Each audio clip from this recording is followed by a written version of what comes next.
Define parameters of program. Oi, eu sou o Fábio Moura, sou o dublador do Saru e você está ouvindo um podcast da rede Trek Brasilis.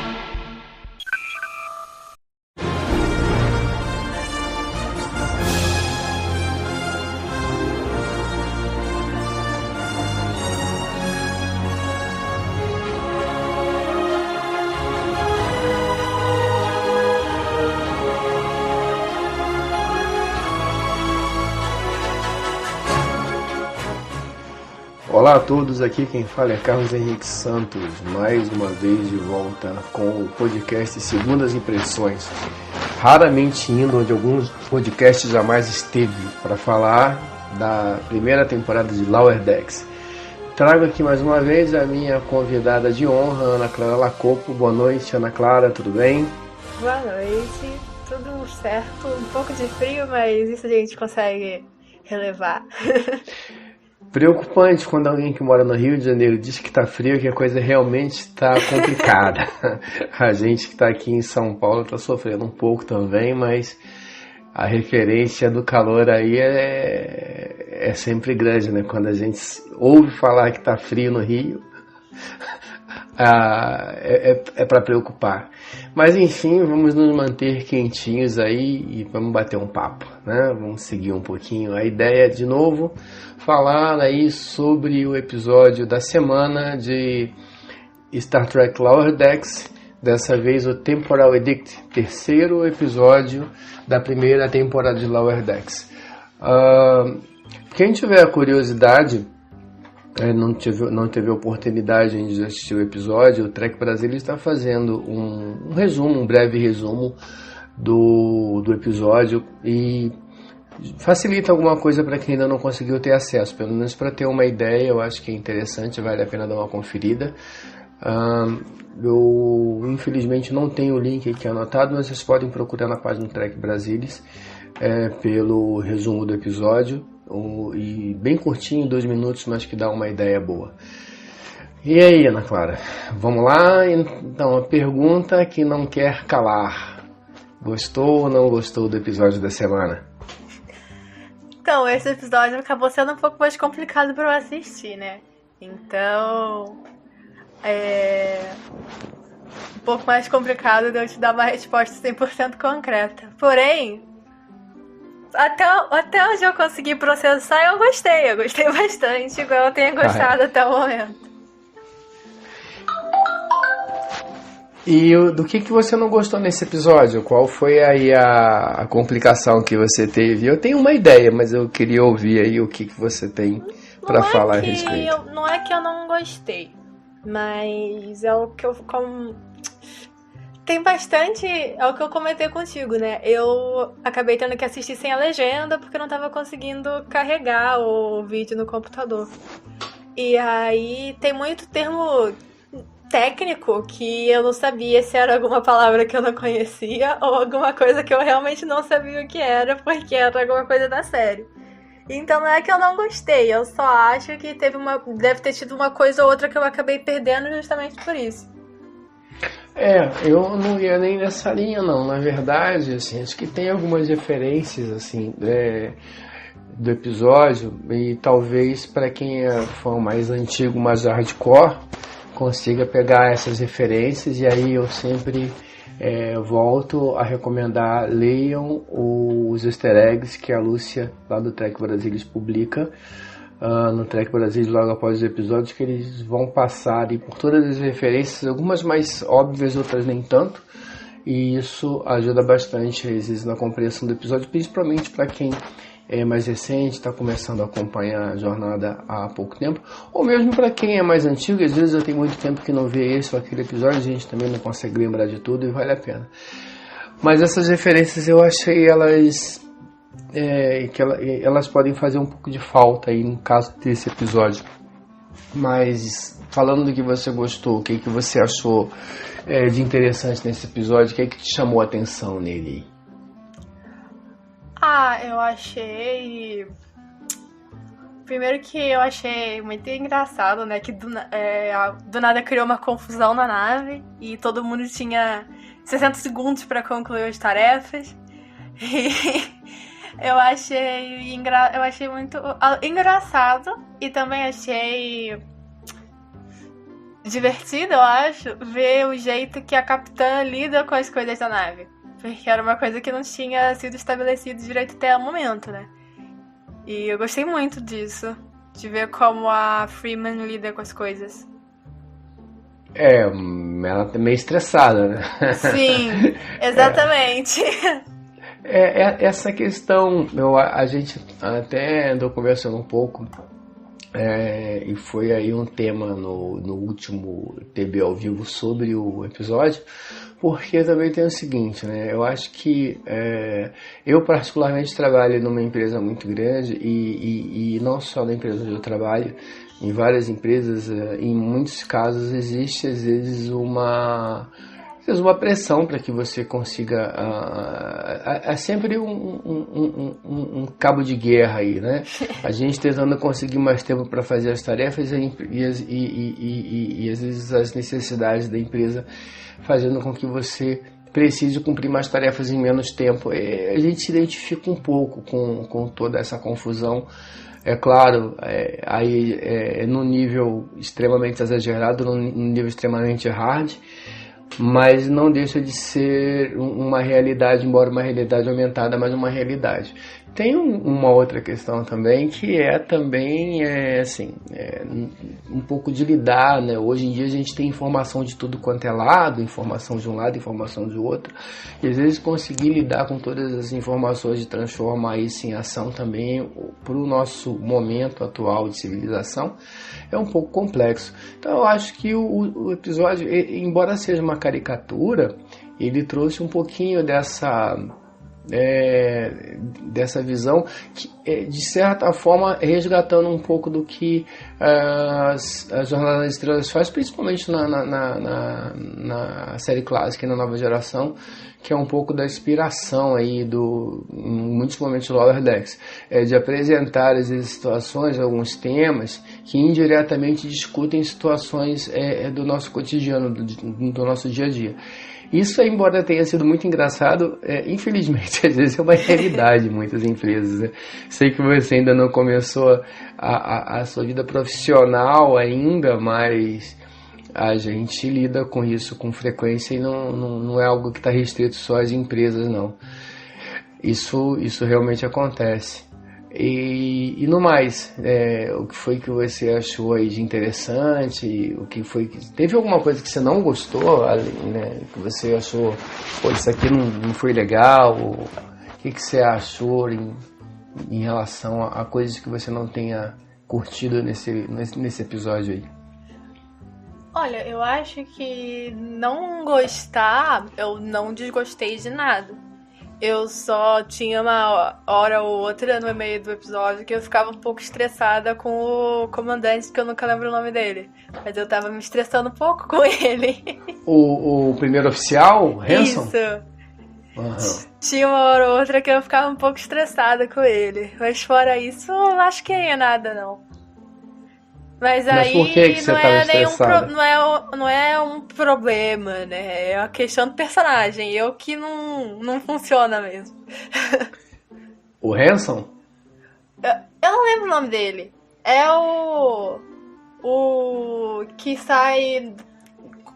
O que vai com a Mariner no outro planeta. Sim, é o primeiro oficial, o Hanson, ele mesmo. Isso, ele mesmo. Uma coisa que é interessante aqui em Lower Decks é assim, todas as séries de Jornada nas Estrelas, esse pessoal da ponte são os protagonistas, né? Eles são a capitã, o primeiro oficial, o médico, o oficial de segurança, e são esses estereótipos que a gente está acostumado, e esses caras, eles são os protagonistas e geralmente são as pessoas acima da média, que resolvem todos os problemas e tal. Aqui em Lower Decks a dinâmica é um pouco diferente. Então, assim, eles estão mostrando as pessoas não tão perfeitas assim. O Hanson é meio narcisista, a Freeman ela é estressada, o Sax, que é o oficial de segurança, quer explodir tudo toda hora. Então, assim, a doutora eu acho que tá dentro, mais ou menos, embora ela seja meio louquinha, né? Mas acho que Até um momento, assim, tirando essa coisa da agressividade felina natural, que aí acho que é o contraponto dela, me parece que está mais ou menos dentro da expectativa. Mas o fato é que Jornada sempre cria uma expectativa muito grande para esses personagens. Agora eles estão dando umas tintas um pouco mais assim, tipo... não é bem assim. Pra gente, né, que estava acompanhando a série, a gente achou assim, a gente ficou meio surpreso, porque a gente não esperava nada dele, né? E aí nesse episódio, até que no final ele tem uma ação interessante, uma ação bacana e tal, e ele, né? Mas ele é muito, você vai, pô, esse cara é num primeiro momento a gente acha, né? A gente é levado a tudo aquilo que a Mariner fala dele aqui, né? Que ele é um cara que sempre jogou seguro e tal, blá blá. E tal, parece que é verdade. E aí ele, não, peraí, não é bem assim. Ele vai, toma uma ação, toma uma decisão e vamos resolver o problema, né? Até o primeiro momento eu achei que na hora que ele fosse lutar lá com o cara, ele ia chegar, tentar fazer um discurso e ia levar um soco na cara de primeira. Podia ser, né? Na verdade, aconteceu meio que isso na hora que ele fez a primeira tentativa, sim, na hora que ele... Né? Sim, exatamente. Pessoal, deixa comigo. Eu achei que ia repetir essa cena, ele ia tentar falar alguma coisa e ia dar um soco na cara dele. E isso aí é algo que também é uma inversão de expectativa, né? A gente imagina que o cara vai tomar uma sapecada e acaba que não, e o cara outro era só grandão mesmo, mas não brigava nada e é coisa que resolve. E os alienígenas aí, o que você achou dos alienígenas? Achei muito engraçado. De novo parecendo um zumbi. É verdade, eu não tinha me ligado, né? Parece que... Uma outra raça de zumbi. Assim, eu não tinha parado pra pensar nisso, não, mas assim, ele tem um jeitinho de vampiro, né? É verdade. Parece que é uma raça meio de vampiro, assim, acho que... não tinha parado pra pensar nesse aspecto, mas é mais... Eles têm uns caninos salientes lá, é verdade. Daqui a pouco dá pra gente fazer uma coletânea aí de piores momentos de terror em Lower Decks. Nesse episódio vai ser aquela cena que eles estão tentando abrir a porta da ponte. Verdade, aquilo é bem... verdade. Aquilo ali é bem típico de filme de terror mesmo, né? Assim, o cara tá ali segurando a porta e tal. Verdade, também tem isso. Nesse episódio, como eu falei, tem bastante referência. E nessa luta aí, né, tem algumas coisas, que é o fato de todas as vezes que o Kirk ia lutar, ele dá um jeito de rasgar a camisa, né? O Hanson já nem rasga, ele já tira logo, tá impressionante como é que aquela roupa ali sempre rasgava ali. E aquele lance da mão junta ali, ele é um golpe clássico do Capitão Kirk, até hoje a gente não sabe onde é que ele aprendeu a lutar, mas... E o cara vai só da mãozinha dupla ali do Kirk Fu e arrebenta com o cara, né? Tem muita coisa, tem muita referência ali. Assim, pra pegar assim, algumas coisas assim, acho que são importantes assim, desse episódio, eu acho que a aparição dos Klingons, né? Que é uma raça, ela é uma raça que é referência aí em Jornada nas Estrelas. Mas uma coisa que é um detalhe pra gente que é dinossauro desse negócio, essa nave Klingon aí que aparece, ela é a tal da ave de rapina que a gente viu primeiro ali em Jornada 6. Eu tô tentando lembrar aqui. Na verdade, a Jornada 6, e ela apareceu muito na Nova Geração. E aí tem o Klingon que reclama lá do barulho. Uma coisa que é interessante a respeito disso é o seguinte. Na Nova Geração, que é referência pra gente, né, que acompanha a série óbvia desse episódio, dessa série, toda vez que tinha alguma coisa, uma apresentação de música, era música clássica, né? A gente sempre, nossa, meu Deus do céu, mas será que o pessoal só ouve música clássica nesse século e tal? Na verdade, o problema de direito autoral, né? Porque como músicas que já passaram, acho que de um determinado período, se não me engano, 50 anos, elas podem ser reproduzidas sem custo de direito autoral. Então isso acabou fazendo com que toda a nova geração, em todo lugar, toda hora tinha um concerto de música clássica lá, chatíssimo por sinal. E aí quando a Marina entra lá arrebentando tudo com rock and roll na veia, né, isso é muito, muito legal. A gente, finalmente alguém ouve rock and roll no século 24 e tal, e aí ela quebra tudo. E aí, de novo, sobra a culpa pro Boyer, né? Que dessa vez a tende de baterista dela ficou muito engraçada. Não é? Cara de desesperada, você olha pra cara dela. E engraçado é que quando eu vi eu não sei se foi o trailer, se foi uma foto, alguma coisa assim, a impressão que dá quando você vê o frame parado é que ela tá, tipo assim... também tá meio perdida ali, mas não, quando no desenho mesmo você vê que ela tá irada com o negócio, ficou bem bacana, assim, gostei bem desse negócio aí. E o Boyer, o que você achou dele aí nesse episódio? Ele tem um arco aí, né? Primeiro a gente dá umas risadas com ele no começo, depois ele fala demais com a capitã, pra variar. E aí no final ele acaba sendo um dos responsáveis pela solução aí, né, ele ganha até uma placa com... Verdade. Mas então, o que você achou disso aí? O que você acha dele? O que você achou aí da jornada do Boyer aí em Temporal Editing?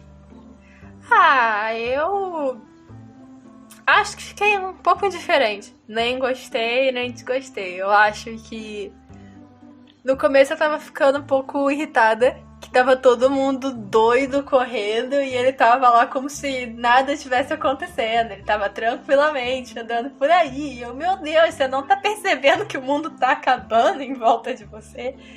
Mas aí depois eu fiquei mais de boa com ele. Eu confesso que não lembro muito o que aconteceu entre a parte que ele chega lá na ponte e a parte que ele é recompensado pelo que ele fez. Eu não lembro exatamente o que aconteceu nesse meio. Na verdade ele bateu um papo na ponte com a capitã, né, e ele tava lá conversando com ela, e ele chega na ponte, vê a confusão toda, e ele percebe que a capitã e a ponte, o pessoal da ponte também está operando sobre aquele cronograma restrito lá, né? E aí ele conversa com ela, e aí vem um pouco disso que você estava falando. Ele estava lá todo calmo, porque aquilo ali para ele estava muito confortável com aquilo, porque ele gosta daquilo, mas ele conversa com ela, olha, você não está errada, mas nem todo mundo sou eu tô satisfeito assim, é a semana mais feliz que eu tive aqui na nave, mas as pessoas não são iguais a mim, então você tem que deixar as pessoas fazerem as coisas do jeito dela. E aí ela é verdade, vamos lá. E aí ela libera o pessoal lá do cronograma e eles começam a expulsar os pichadores, que é a raça alienígena que invade a nave pra pichar, né? A nave, tá todo mundo fazendo pichação na nave.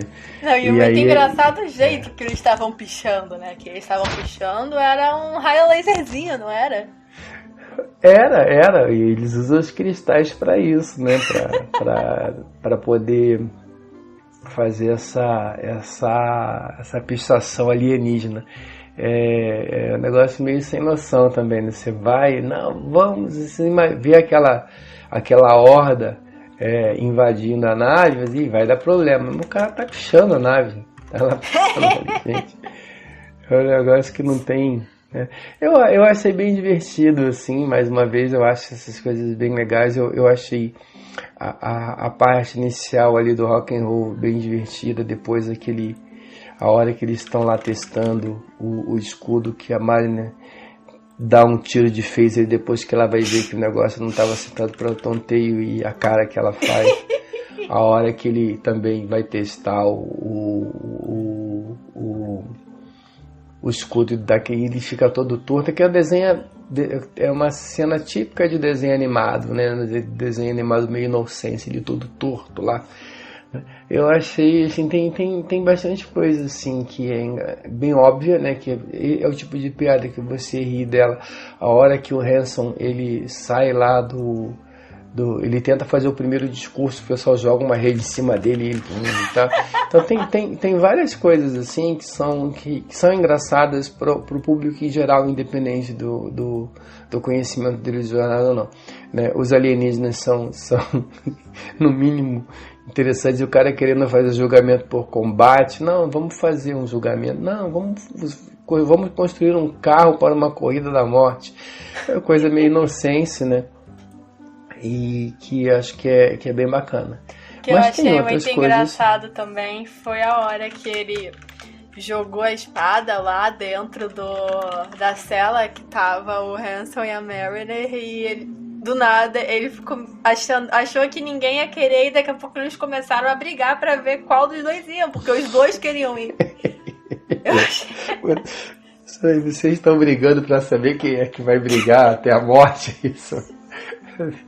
É verdade também, é uma inversão de expectativas aí, né? Coisa típica desses desenhos animados nonsense também, né? Eu acho que também tem isso aí também. Tem várias coisas que foram bem engraçadas assim, mas tem um pouco assim de crítica também com essa coisa do buffer time e das exigências, e eu acho que é bacana assim, porque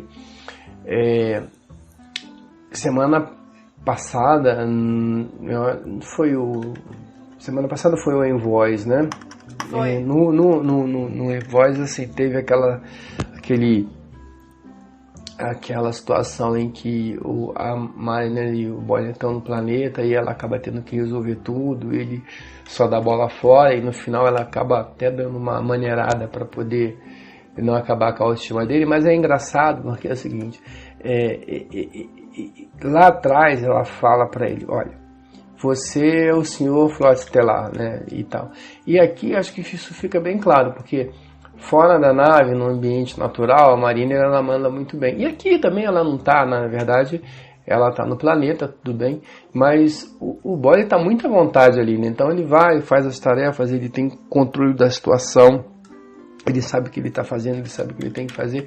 E na hora que ele chega na ponte e vê que o problema tá acontecendo, ele tem a sagacidade de procurar a capitã e falar com ela, né? Assim, porque no primeiro episódio que a gente viu ele entrando na ponte, ele entrava assim gelado, ele não conseguia nem, né? As pessoas falavam, ele estava ali petrificado, em estado de choque porque estava na ponte. Mas quando ele está uma dose de autoconfiança que ele tomou, né? Eu acho que quando ele está no ambiente dele, né? Esse é o ambiente dele, né? Um ambiente onde as coisas são organizadas e ele sabe onde é o começo, meio e fim, onde as coisas vão acontecer. Ele tem bastante autoconfiança, sim, e ele tem domínio da situação. Então, porque assim, nos 2 primeiros episódios deixa sempre parecer que ele é um banana, né? Ele tem uma personalidade, talvez não tenha a mesma personalidade, a autoconfiança que a Marina tem, mas ele tem seu valor, né? Ele tem o desse episódio, acho que foi um episódio que, na minha opinião, ele mostrou o valor dele. Sim, sim. Mas a Tandy e o Rutherford dessa vez, acho que, né, ficaram devendo ali, né? Não teve muita coisa. Ficou. Eu acho que se colocasse alguma coisa deles, ia ficar com muita informação no episódio também. Uhum. É porque verdade. Já tinha aquela confusão toda acontecendo. Aí tinha eles lá no outro planeta. Aí ia ser o Boiler de um lado, a Mariner de um outro, e não sei o que. Ia ser muita informação colocar eles assim também, como um foco principal.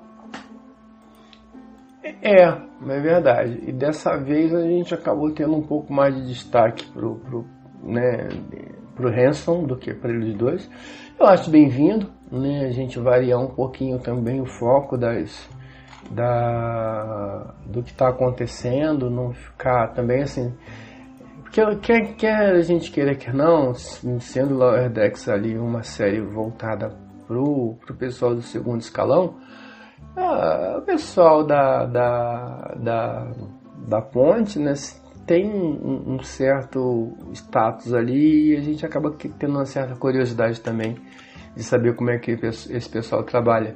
Então, sim, acho que a gente deve ter aí ao longo dos episódios aí, né, aparições aí e mais atuações da mesma maneira que o Hanson, né, talvez do Sax, da própria Capitã, a gente está muito curioso para ver a Tana, né? O que seria? Tana parece que é uma personagem interessante, médica, né? Sim, também. Ela parece ser... eu estou curiosa para ver como ela é. Até o momento ela pareceu ser muito legal. Mas legal não no sentido de simpática, no sentido de uma personagem interessante mesmo. Os personagens mais, assim, que não são tão legais, geralmente são realmente os mais interessantes, né? Se a gente pegar, né, o Coringa talvez um dos grandes ícones do cinema em todos os tempos, Darth Vader, né? Porque o anti-herói ele tem uma certa... E nem Coringa e Darth Vader não são anti-heróis, mas porque tem uma certa... não é o caso da Tana, né? Mas o caso desses personagens que você disse mesmo. Você vê, pelo menos comigo é assim, tipo, você tá vendo essas coisas pela perspectiva do herói. E aí aparece alguém que tá tentando contrariar o herói. E você fica, por que você tá tentando contrariar ele? Você tem que ter um motivo muito bom pra poder tá falando o que você tá falando. E aí você acaba ficando curioso pra conhecer o porquê que aquele cara ficou daquele jeito. Verdade. Acho que de novo, né, a reversão de expectativa, né? Eu acho que é um pouco disso. E eu tava, né, eu não tinha, voltando um pouquinho, você tinha falado do esquema zumbi, dos alienígenas, né? E aí eu tava, me liguei que tem os dentinhos de vampiro, mas ele tem uma roupa de motoqueiro também, né, umas coisas meio assim. Sim. Parece que eles estão dando uma zoadinha com o padrão de alienígena. Não, é bem bacana. Vamos ver aí, né, o que acontece pro próximo episódio. No próximo episódio aí é o Most Russell. Eu confesso a você que eu não vi o trailer muito rapidinho, mas eu tento não fazer muito... também não olhei muita coisa, não.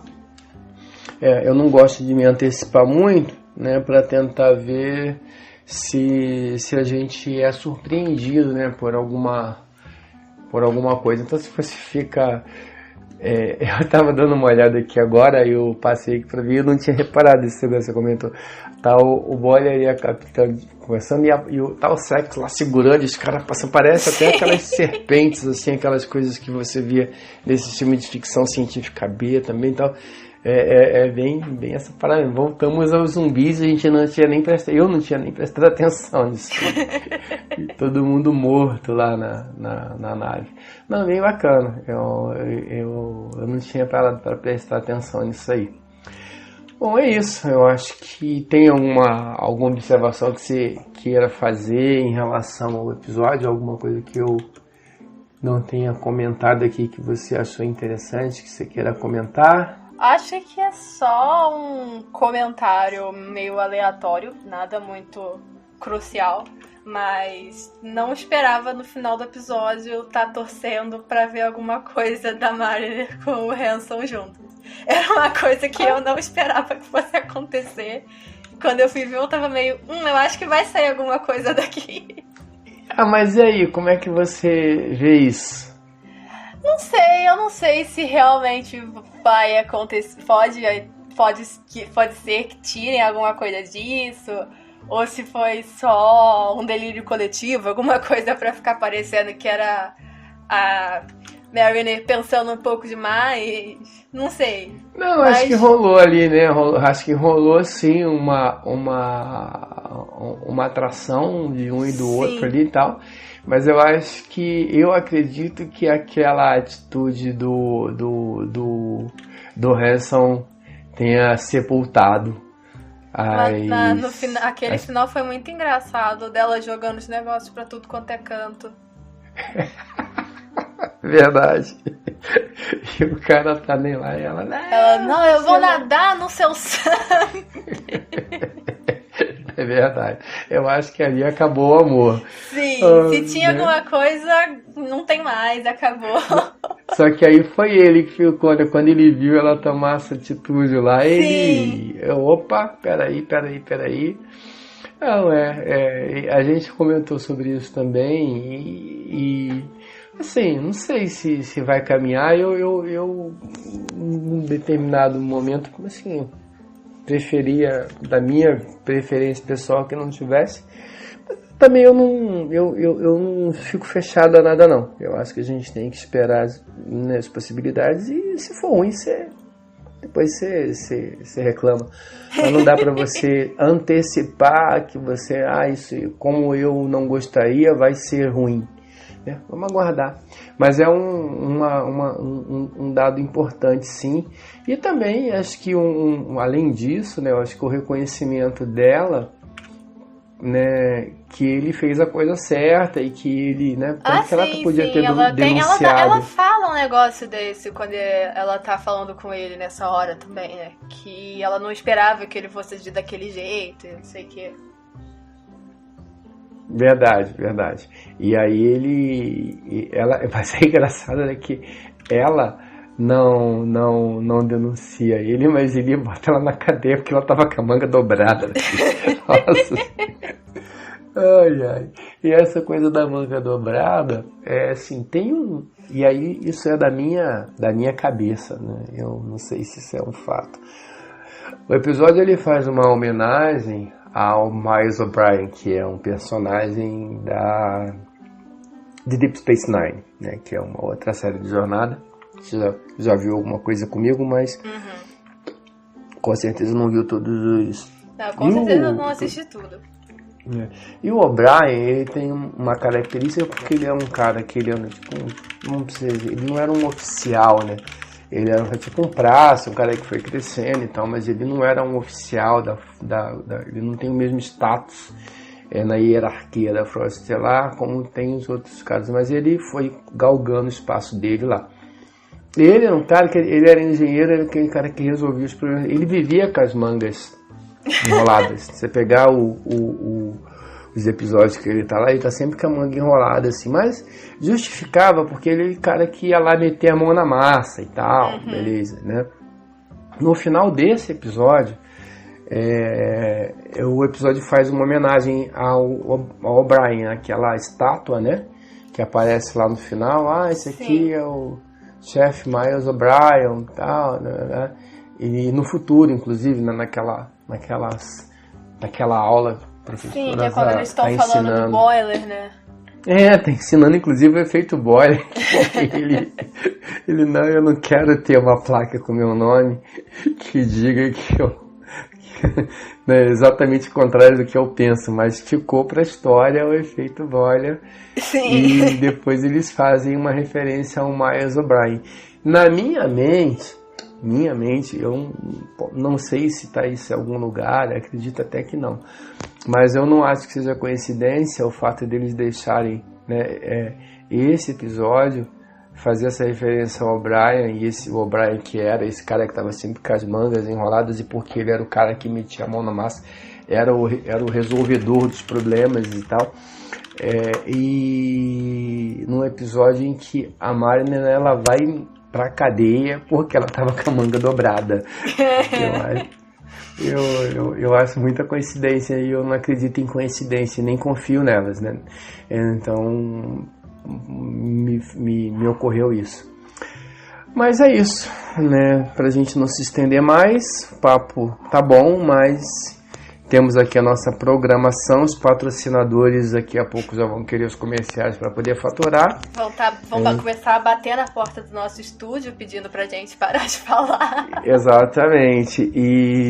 Mas agradecer aí aos nossos milhares de ouvintes, mais uma vez aí pela audiência. Mas, claro, obrigado pela companhia, um prazer enorme aqui poder bater papo com você sobre Jornada nas Estrelas. E eu espero que Lower Decks, para quem tenha a oportunidade de assistir, também esteja sendo uma experiência tão agradável como tem sido pra gente até o momento. Vamos aguardar o próximo episódio. Suas considerações finais, por favor? Não sei. Uma boa pergunta, não sei minhas considerações finais. Acho que vou deixar essa parte com você. É isso. Então, esperemos que os próximos episódios continuem sendo divertidos e voltaremos aqui para falar sobre eles. Um grande abraço a todos, mantenham seguros e paz e longa vida.